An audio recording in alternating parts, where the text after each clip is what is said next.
দোস্ত বাপ সবাই মিলে নিজেকে কেউ মিথ্যা নাফরমানি আল্লাহর অবাধ্যতা করে চালাক ভাই বোন। তুমি বুদ্ধিমান না ভাইয়া, বাবা আপনি বুদ্ধিমান না। কোনো সুদখোর বুদ্ধিমান হইতে পারে না, কোনো ঘুষখোর বুদ্ধিমান হইতে পারে না, কোনো হারামখোর, কোনো ধোঁকাবাজ, প্রতারক, চোর, ডাকাত, ছিনতাইকারী, অবৈধ সম্পদ উপার্জনকারী এই বেঈমান নাফরমান বুদ্ধিমান না। কোনো মদখোর, গাঁজাখোর, নেশাখোর, কোনো নারী লুবী চরিত্রহীন যুবক তুমি বুদ্ধিমান না।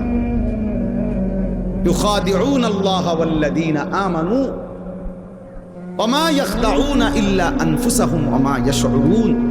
আল্লাহ তাআলা বলে যারা মুনাফিক, যারা মুখে দাবি করে মুসলমান কিন্তু যারা কর্মে মুনাফিক, যারা নিজেদেরকে জবানে বলে মুসলমান, আমিনান নাসি মান ইয়াকুলু আমান্না বিল্লাহি ওয়া বিল ইয়াউমিল আখির ওয়া মা হুম বিমুমিনিন। আল্লাহ বলে মুখে তো বলে আমি আল্লাহরে মানি, আখিরাতকে মানি, আল্লাহ বলে আমি বলি, ওরা ঈমানদার নয়, মুনাফিক।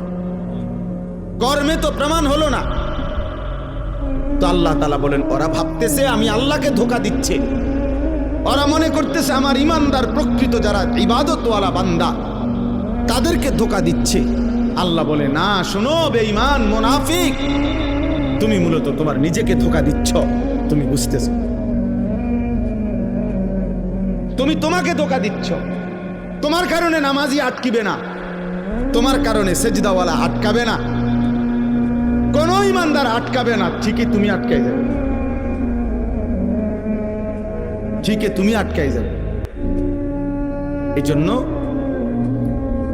আমরা প্রত্যেকেই এই প্রতিটা ওয়াজ ছোট বড় প্রত্যেকটা মাহফিলের বয়ানের এটা একটা মূল ফিকির।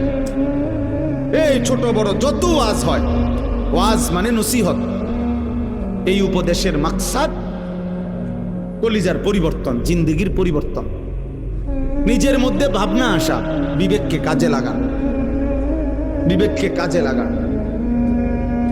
যদি কারো কাছে হালাল হারামের পার্থক্যই না থাকে সে আর মানুষ থাকে না, সে আর মানুষ থাকে না, সে জানোয়ারে রূপান্তরিত হয়। কারণ একমাত্র জানোয়ারের স্বভাব এটা, যার মধ্যে হালাল হারামের কোনো অনুভূতি নাই, পাক নাফাকের কোনো অনুভূতি নাই, পবিত্রতা অপবিত্রতার কোনো অনুভূতি নাই, এটা জানোয়ারের আখলাক।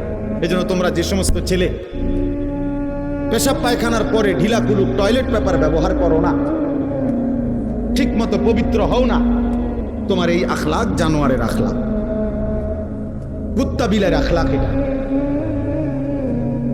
কুকুর বিড়ালের আখলাক, এটা ইনসানের আখলাক হইতে পারে না। কারণ পশু এবং জন্তু জানোয়ার তার মধ্যে হালাল হারাম পাক নাফাকের অনুভূতি নেই। কুকুর না ঠ্যাঙ্গালগি দিয়া পেশাব করে চলে যায়, কিন্তু একজন ইনসান মানুষ সে এমন হবে কেন? এই জন্য ধীরে ধীরে অসংখ্য মুসলমান আজকে টাকা রোজগার করে মাথার ঘাম পায়ে ফেলে, কিন্তু তার মনের মধ্যে এলো আমি আমার জিপুত সংসারের লাগিয়া এই কষ্টটা করতেছি। কিন্তু যাদের জন্য কষ্ট করতেছে তাদের চরিত্র, তাদের আখলাক, তাদের ঈমান, তাদের আমলের ব্যাপারে ওনার কোনো মাথা ব্যথাই নাই।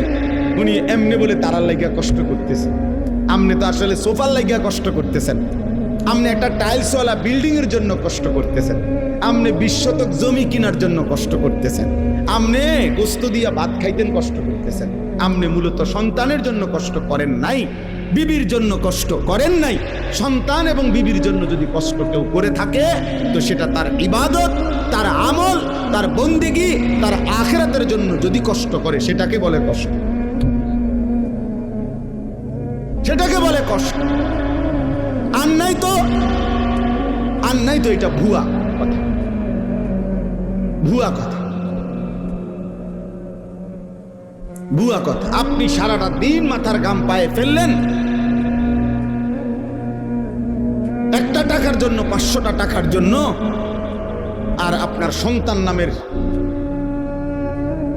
এই হাইওয়ান সে সারা রাত মোবাইলে উলঙ্গ ছবি দেখে, কোনোদিন ফজরের নামাজ পড়ে না। এই জানোয়ারের জন্য নি উপার্জন করছেন, এই জানোয়ারের জন্য নি কামাই রোজগারি করলেন, এই হাইওয়ানের জন্য নি বিল্ডিং করলেন। এ তো মানুষ নামের জানোয়ার।